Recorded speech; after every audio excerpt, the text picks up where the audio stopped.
Hello guys, magandang araw sa inyong lahat.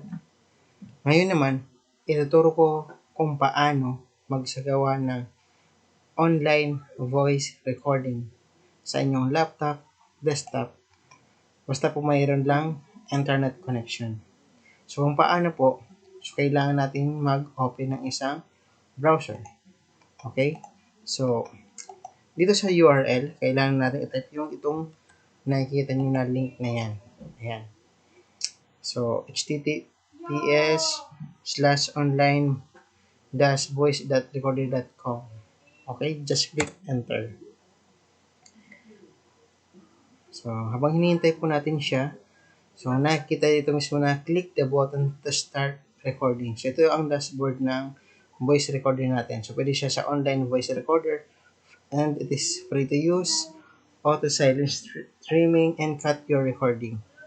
So, ito ay isang free web page application na yan sa internet na kailangan natin magamit. Halimbawa, walang voice recorder ang ating computer sa online, pwede po siyang gamitin. So, let us start to conduct a record. And para maituro ko sa inyo kung paano siya ma-save yung output niya na MP3. Okay, so click natin siya para sa ating voice recorder. Ngayon, click lang po yung allow. So, siyempre, onlinevoicerecorder.com wants to use your microphone. Siyempre, microphone to recognize your sounds. Allow. Okay, so start na. Online voice recorder. Our voice recorder is a convenient and simple online tool that can be used right in your browser. It allows you to record your voice using a microphone and save it as an MP3 file. Diba? Voice recorder is completely free. No hidden payments, activation fees, or charges for extra features. So that is free. Auto silent streaming. Voice recorder automatically detects silent fragments at the beginning and the end of your recording and deletes them for your convenience. And the last one, cut your recording. After the recording is complete, you can crop it on the section you actually need. So let us try to pause. Yan, pause na. Ito is pause and ito naman is first stop. Okay. Ito na yung recording natin. So kung gusto natin i-play, ito lang ang play or click natin yung sa keyboard natin na spacebar. Ayan. Okay, so start na. Ayan. Online voice recorder. Our voice recorder is convenient. So, ito naman is pwede siyang makrap. Ganyan. Makrap siya, no? Kung mayroon ng portion na gusto. So, ayan. Halimbawa, yan ang part na yan. Okay.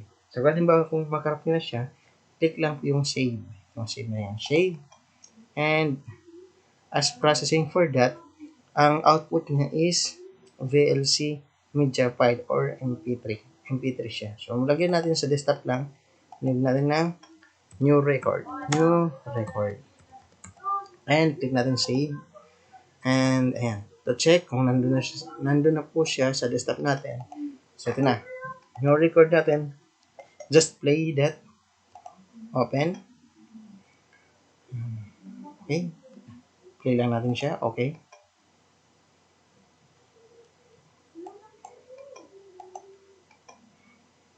Ayan. Nice voice recorder. Okay. Our voice recorder. So nag-play siya, kaya ayan, maganda siya. Okay, so ang advice ko lang dito sa part na ito is pag magre-recording po kayo ng voice po ninyo, make sure na wala pong maingay sa background po ninyo para maganda ang output ng sounds po. So yun lang po guys, salamat po. So kung may katanungan po kayo, just comment po sa aking YouTube channel and subscribe na lang din po kayo. Thank you so much guys. God bless po.